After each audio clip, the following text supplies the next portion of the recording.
여러분 안녕하세요. 여러분들의 빠른 합격을 돕기 원하는 단경입니다. 벌써 12월이고 올 한 해도 이제 어느덧 다 마무리가 되어가는 시즌인 것 같습니다.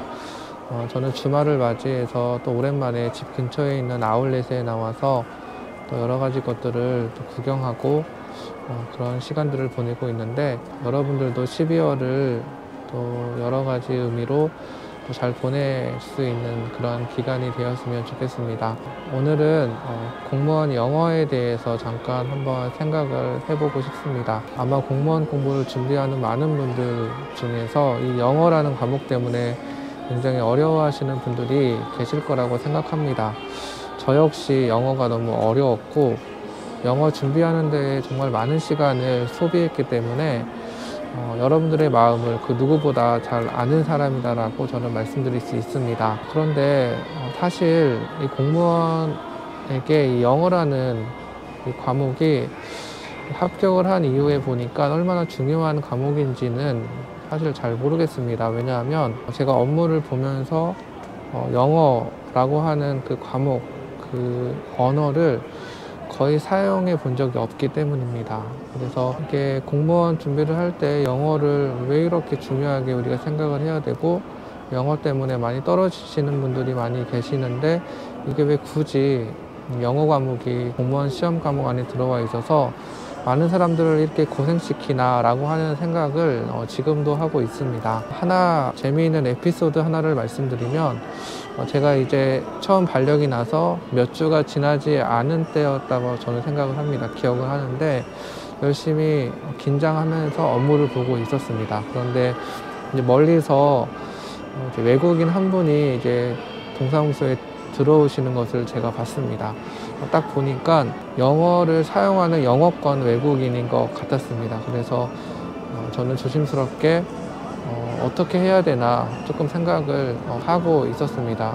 사실 제가 민원 업무를 보지 않기 때문에 제가 먼저 가서 도와드릴 것이 없는지 물어보는 그런 위치는 아니었지만, 또 혹시 또 제가 영어를 사용해야 되는 그런 상황에 놓일까봐 저는 조금 두려운 마음으로 그분이 저희 동사무소 들어올 때 저는 조용히 화장실로 조용히 도망갔습니다. 도망간 것인데, 그렇게 도망간 다음에 5분이나 10분이 지난 이후에 다시 제가 일하는 곳으로 돌아왔는데 그분이 여전히 계셨던 것입니다. 그래서 저는 왜 이렇게 안 가시나 싶어서 조금 기다리다가 어쩔 수 없이 자리를 오래 비우면 안 되기 때문에 다시 돌아왔습니다. 그런데 그분이 이제 다른 주사님과 대화를 하고 있는 그런 모습을 봤는데, 분명히 외국인인데 한국말을 너무나 잘하고 계시는 것이었습니다. 그래서 저는 속으로 괜히 내가 그 상황을 도망쳤구나, 영어를 못한다라는 그 두려움 때문에 그 상황을 모면하려고 괜히 도망갔구나 라고 하는 마음이 있었고, 약간 좀 부끄러운 마음도 있었습니다. 이렇듯 사실 제가 공무원 발령이 난 이후에 이 영어라는 언어를 거의 사용한 적이 없습니다. 그럼에도 불구하고 우리는 어쩔 수 없이 시험 과목에 영어가 있기 때문에 영어 공부를 할 수밖에 없습니다. 그래서 제가 저의 채널을 보면은 정말 영어에 관련된 많은 그러한 영상들을 이미 업로드를 해드렸고, 그러한 영상들을 보신다면 분명히 도움이 되리라 저는 생각을 합니다. 하지만 이 시간에 이제 그런 영상을 또 다 찾아보기 어려우신 분들을 위해서, 그리고 짧은 시간 동안 또 영어 공부를 어떻게 했는지를 또 알기 원하시는 분들이 계실 수 있기 때문에 제가 정말 간략하게 영어 공부를 어떻게 했는지, 특별히 독해 공부를 어떠한 방식으로 준비를 했는지 짧게 한번 말씀을 드려보겠습니다. 일단 영어 단어는 여러분들이 정말 열심히 공부를 하고 열심히 외운다면 어느 정도 커버가 가능하다라고 저는 생각을 합니다. 자신의 공부에 대한 열정과 성실도에 따라서 영어 단어는 어느 정도 커버를 할 수 있다고 생각을 합니다. 수거가 있는데, 이 수거 같은 경우에는 제가 한번 영상을 올린 적이 있는데 그 영상만 한번 보시면 아마 두 문제 다 맞을 수 있다, 틀리지 않을 수 있다라고 저는 자신 있게 말씀을 드릴 수 있을 정도로 수거 부분도 사실 큰 걱정을 하지 않으셔도 괜찮다라고 저는 생각을 합니다. 이제 문제는 이제 문법과 독해입니다. 이제 문법과 독해이고, 아마 많은 분들이 이 문법과 독해를 공부하는 데 많은 시간들을 보내리라 저는 생각을 합니다. 이 사실 문법과 독해에 대한 대비책도 제가 영상으로 업로드를 해 놨기 때문에 그것을 보시면 분명히 도움이 될 거라고 생각하지만, 오늘은 특별히 영어 독해를 어떻게 준비를 했는지 한번 제가 다시 한번 간략하게 말씀을 드려보겠습니다. 제가 영어 독해를 대비하기 위해서 밟았던 큰 단계는 3단계가 있다고 생각을 합니다. 그리고 이 3단계는 분절된, 단절된 단계가 아니라 서로 연결된 단계라고 저는 생각을 합니다. 첫 번째로 가장 먼저 해야 되는 것은 여러분들이 단어를 외워야 합니다. 단어를 외워야 하는데, 공무원 어휘 시험을 위한 단어가 아니라 독해를 풀기 위해서, 독해를 하기 위한 단어, 그러니까 수능 단어를 여러분들이 외워야 한다고 생각을 합니다. 이 부분은 정말 여러분들이 시간을 들여서 매일매일 외워야 하는 단계라고 생각을 합니다. 첫 번째 단계로 여러분들이 독해 단어를 외워야 한다고 말씀을 드리고 싶고, 그리고 저는 두 번째로 여러 강의를 들었습니다. 독해와 관련된 기본 강의부터 해서 구문에 대한 강의, 그리고 독해 실전에 관련된 강의까지, 저는 제가 독해가 약했기 때문에, 부족했기 때문에 제가 들을 수 있는 그런 강의의 도움을 받고자 했습니다. 그래서 처음에 독해에 대한 기본적인 강의를 통해서는 이 공무원 독해가 어떠한 형식으로 출제가 되는지, 이 공무원 독해의 수준은 어느 수준인지를 이 기본 강의를 통해서 조금 알 수가 있었습니다.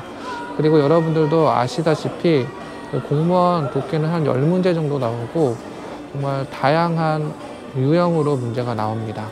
그래서 여러분들이 각 유형마다 어떠한 방식으로 접근을 하는지, 어떠한 방식으로 이 문제를 풀어야 하는지에 대한 강의가 보통 기본 강의에서 이루어진다는 것을 여러분들이 아시고, 그 강의를 들을 때 선생님들이 그냥 독해 해석을 해주는 데에 집중하지 마시고, 제목 관련된 문제라든지 접속사와 관련된 문제라든지 이런 여러 가지 유형들을 어떻게 접근하시는지를 조금 보시면 좋을 것 같습니다. 그리고 제가 들었던 또 강의는 구문에 관련된 강의를 제가 들었었는데, 어쨌든 여러분들이 그 문장을 해석해야 합니다. 해석을 할 때 여러 가지 문장의 형식들을 만나게 되는데, 이 구문 강의를 통해서 정말 짧은 형식부터 매우 간단한 형식, 매우 명확한 형식부터 또 계속 살이 붙여가면서 복잡해지고 길어지는 그 문장의 형식까지 어떻게 해석을 해야 되는지, 그리고 어떻게 끊어읽기를 해야 되는지, 이와 관련된 강의를 저는 들었습니다. 바로 그게 구문에 관련된 강의인데, 특별히 여러분들이 이제 해석을 하시면 아실 텐데, 3형식 그 문장을 해석하는 게 매우 중요합니다. 하지만 이 3형식 문장, 그러니까 주어, 동사, 목적어, 이 3가지의 형태를 가지고 있는 이 3형식 문장을 해석하는 게 매우 중요한데, 이게 정말 짧은 형태로만 이 3형식이 이루어지는 게 아닌 것을 아마 아실 겁니다. 그래서 여러분들이 이 구문 강의나 구문 공부를 통해서 내가 이 문장을 어떻게 해석해야 되는지 좀 아실 필요가 있고, 제가 여러 번 말씀드렸다시피 공무원 영어는 어쩔 수 없이 암기입니다. 단어를 암기하듯이 제가 문법 포인트를 암기하라고 말씀을 드렸는데, 이와 마찬가지로 구문 역시 암기를 하셔야 됩니다. 내가 알고 있는 구문의 형태가 많으면 많을수록 해석하는데 정확하고 빠르게 해석할 수 있다고 저는 생각을 합니다. 그래서 여러분들이 꼭 그런 구문 공부를 할 때 단순히 해석이 됐다라고 해서 끝나는 것이 아니라 꼭 암기를 해야 됩니다. 구문의 형태를 꼭 암기를 하셔야 되는데, 이러한 시간을 여러분들이 보냈으면 좋겠습니다. 그리고 저는 실전 강의도 들었습니다. 10문제를 내가 직접 풀고 그 10문제에 대한 해설을 듣는 강의를 제가 들었었습니다. 여러분들이 이제 독해 연습을 할 때 한 문제 한 문제 푸는 것도 매우 중요하지만, 그 10문제를 동시에 푸는 연습을 하는 것이 매우 중요합니다. 왜냐하면 그 문제를 푸는 집중력이 이제 5문제, 6문제 풀 때 매우 급격하게 줄어들 수 있기 때문입니다. 그리고 어떠한 문제는 매우 쉽게 빠르게 풀 수 있고 또 어떠한 문제는 굉장히 길게 시간을 소비해야 되는데 사용해야 되는데 이제 그런 것들을 이제 연습을 해야 됩니다. 그것이 이제 10개로 이루어진 실전 문제를 통해서 여러분들이 준비를 연습을 할 수 있어야 됩니다.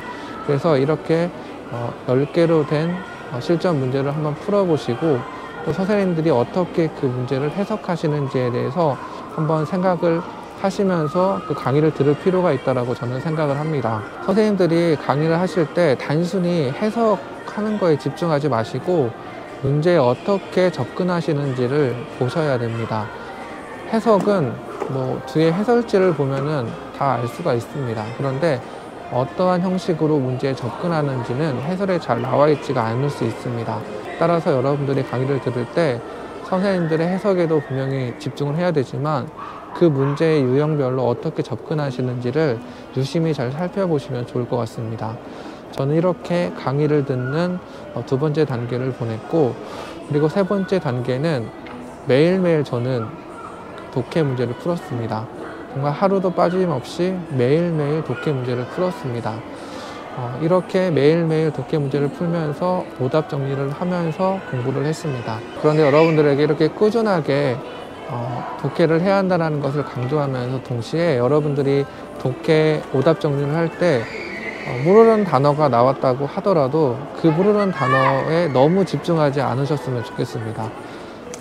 이 이야기도 제가 여러 번 했는데 독해 공부를 하는 것은 그 문장을 어떻게 정확하게 번역하는 연습이 아니라 전체적인 그 문장의 흐름 그리고 문제의 유형별 어떻게 접근을 해야 되는지를 연습하는 시간이지 각각의 단어를 문장을 정확하게 번역하고 해석하는 그러한 시간은 아니라고 저는 생각을 합니다.